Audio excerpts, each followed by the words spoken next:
Você tem certeza que tem um só corpo? Pois hoje eu vou mostrar para você que, segundo a teosofia, filosofia espiritual, e também para várias cosmovisões muito antigas orientais, incluindo a egípcia, nós, seres humanos, somos compostos por 7 corpos, sendo que 6 deles se relacionam e interagem de forma dinâmica com o corpo físico, formando um sistema complexo que influencia a nossa experiência humana. Segundo esses antigos conhecimentos, 4 desses corpos são temporários. Isso quer dizer que ao morrermos, eles se desfazem, mas 3 deles são imortais, ou seja, eles seguem aprendendo e se desenvolvendo mesmo após a morte física. A ciência ocidental ainda só considera, infelizmente, o corpo físico. Isso é uma limitação de conhecimento que muitas vezes impede usar recursos disponíveis que poderiam melhorar a saúde das pessoas.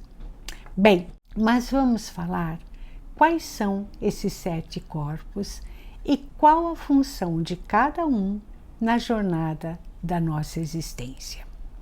Os 7 corpos são corpo físico, corpo energético ou vital, emocional, mental inferior ou lógico, mental superior ou abstrato, búdico e átmico. Os primeiros 4 compõem a nossa personalidade, ou seja, o personagem que representamos com um nome e uma identidade particular aqui na Terra.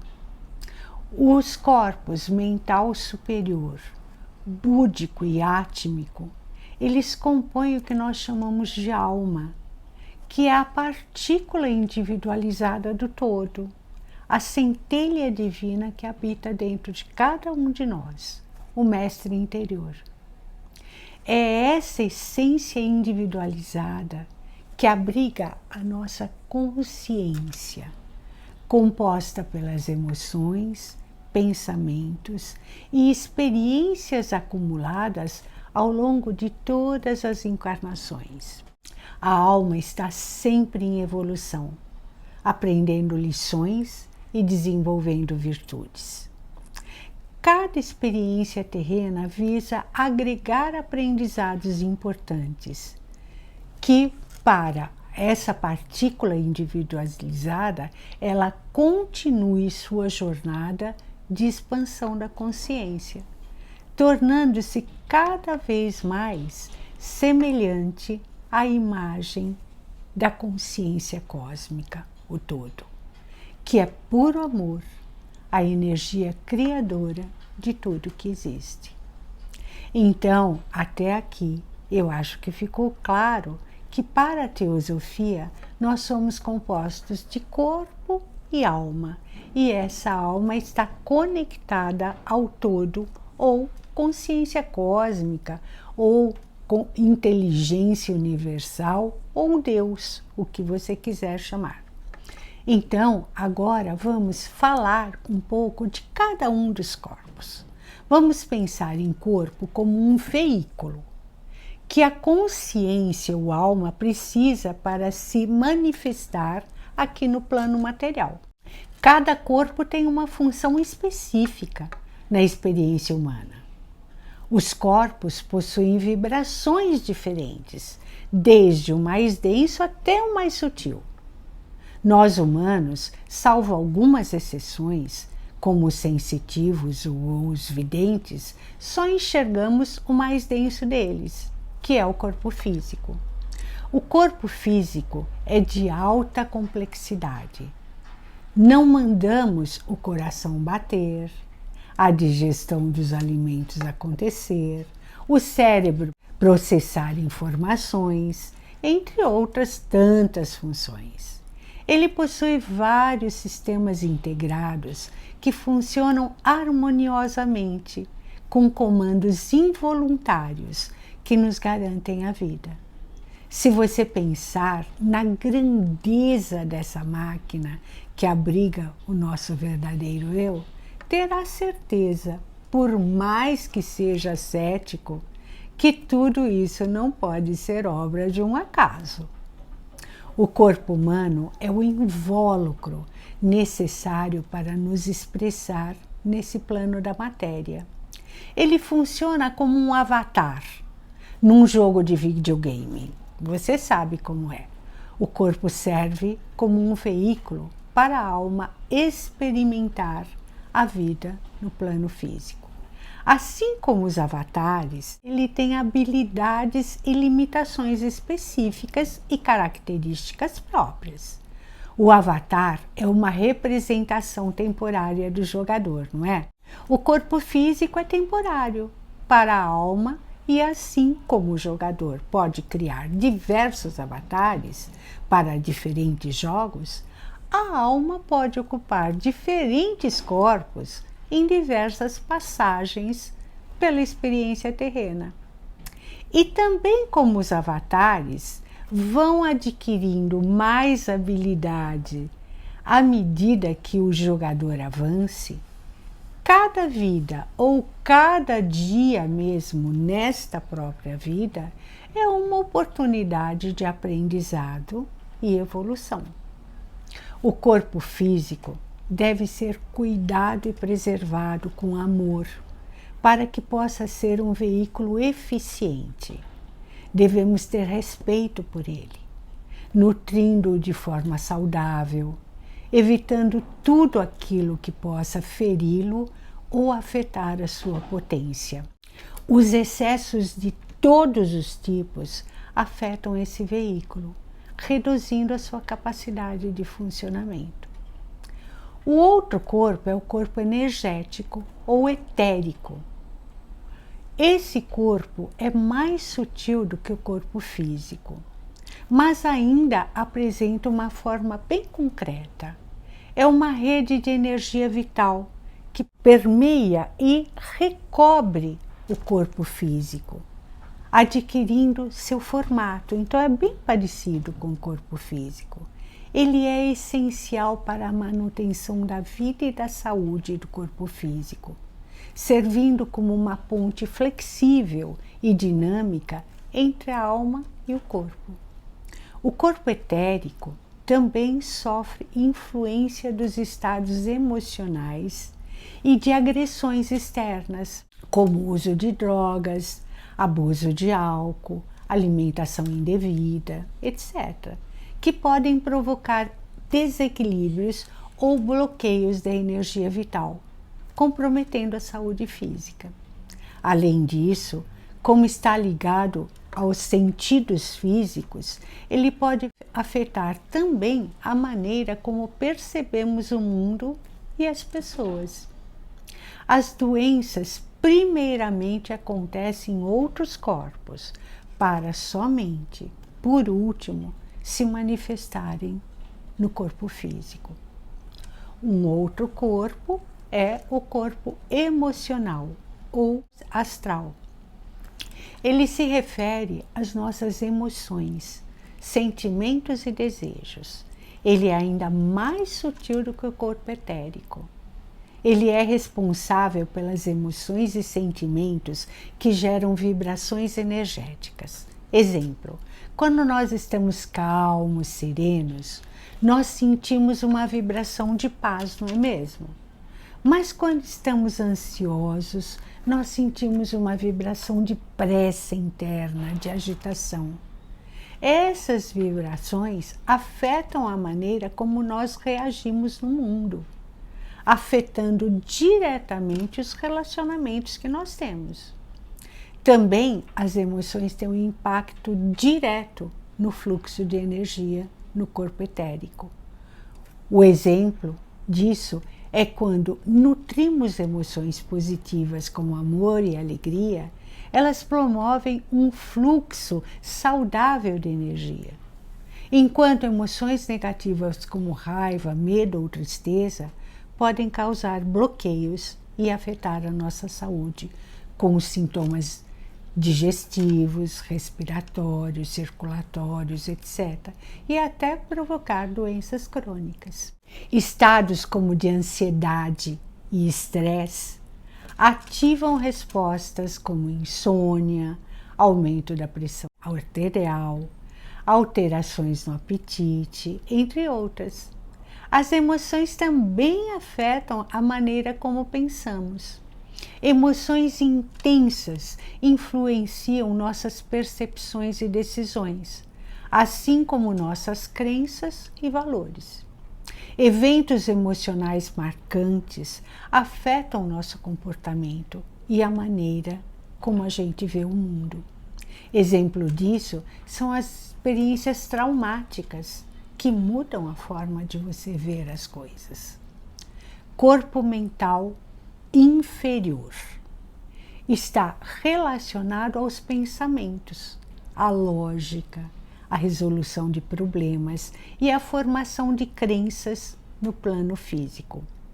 O corpo mental inferior interage diretamente com os demais corpos. Ele dá sentido às emoções que experimentamos.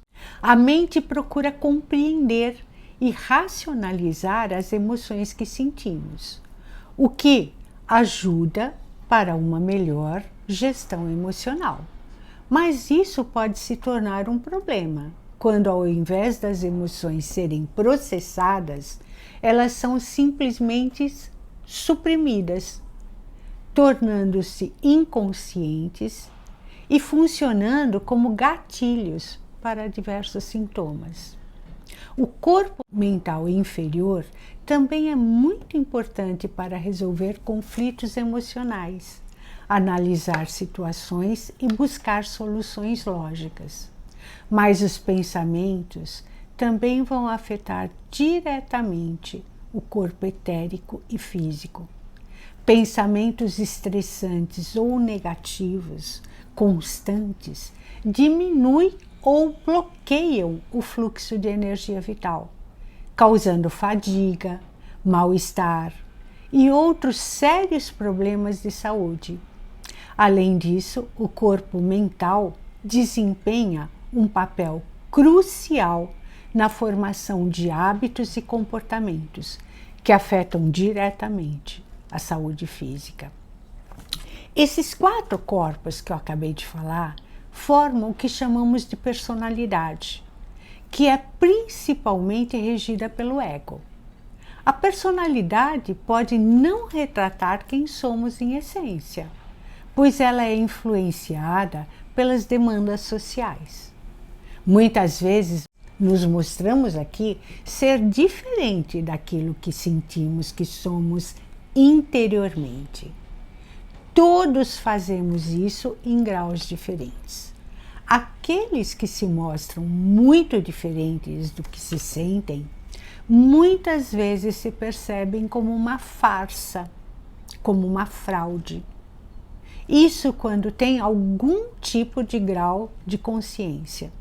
Mas quando não tem consciência disso, são pessoas não muito confiáveis, pois elas vivem somente pautadas pelas opiniões e aparências sociais, resumindo a vida em ter e mostrar.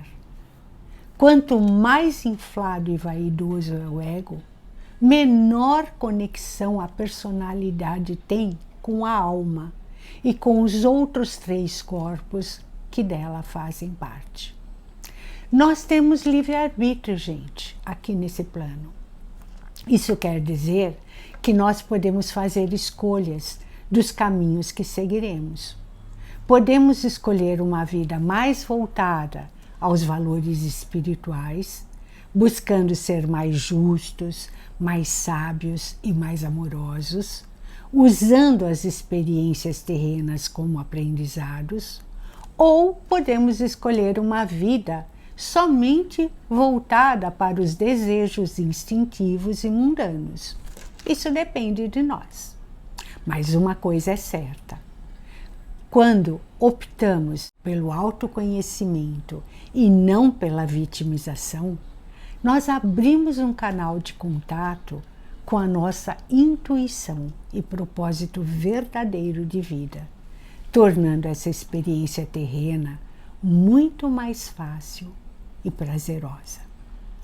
O corpo que liga a nossa personalidade à nossa alma é o corpo mental superior. É nele que estão armazenadas todas as experiências vividas anteriormente ou em outras encarnações. Cada ação, sentimento ou pensamento gera consequência, que pode ser boa ou ruim, positiva ou negativa, se manifestar nessa ou em outra vida, com o propósito de aprender e evoluir. Esses registros são chamados de registros kármicos. E o que é karma? Karma nada mais é do que a lei de causa e efeito em ação. Para a inteligência cósmica, cada um de nós é responsável por suas escolhas e responde por isso, já que somos dotados de livre-arbítrio. O plantio é uma escolha que fazemos, mas a colheita é a consequência. O corpo mental superior serve como um canal de comunicação entre todo esse conhecimento maior e a mente inferior, terrena. A alma contém uma sabedoria profunda e o corpo mental superior facilita o acesso a essa sabedoria através de insights e inspirações. Muitas vezes sabemos coisas que não podemos explicar de onde vem tal conhecimento, não é verdade? Certamente já aconteceu com você. Lembre-se disso. Quando esse canal está aberto, nós podemos ver as experiências como aprendizados, e o que nos leva a um maior autodomínio emocional, favorecendo as nossas relações e escolhas. O corpo mental superior é um mediador entre o conhecimento espiritual mais elevado e as práticas do dia a dia, entre o mundo humano e o mundo espiritual. Essa interação permite que possamos viver de forma mais autêntica e alinhado com o nosso real propósito de vida. Outro corpo que pertence à alma é o corpo espiritual ou búdico. Essa é a parte da consciência mais elevada que temos. Ela está ligada à sabedoria, ao amor incondicional e à compaixão. É ela que permite a experiência da partícula individualizada com o todo. É através da interação com ele que os grandes sábios da humanidade, incluindo Jesus Cristo, trouxeram esses ensinamentos até nós. Quando conectamos com o corpo búdico, nos sentimos parte do todo. É aquela fração de segundo onde não sentimos separação.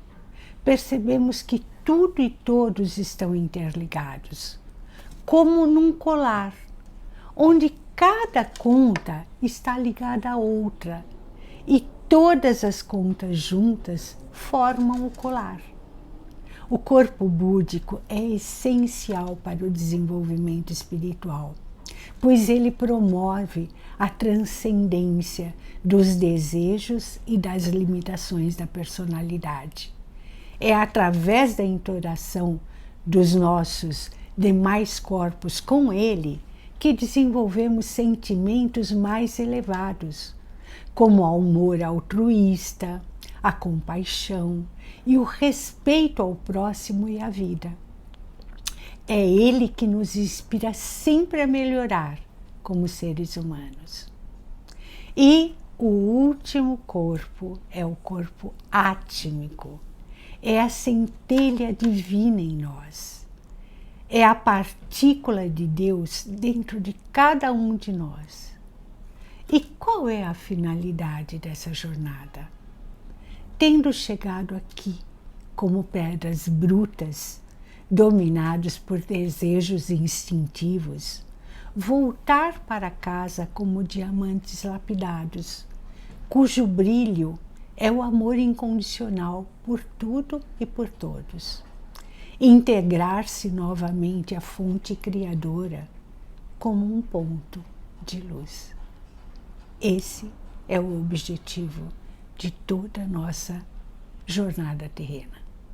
Se você gostou desse vídeo, compartilhe. Nossa busca é colaborar para um mundo melhor, onde as pessoas possam ser mais amorosas, mais gentis, mais respeitosas, mais autoconscientes. Obrigada pela sua atenção. Namastê. Beijos.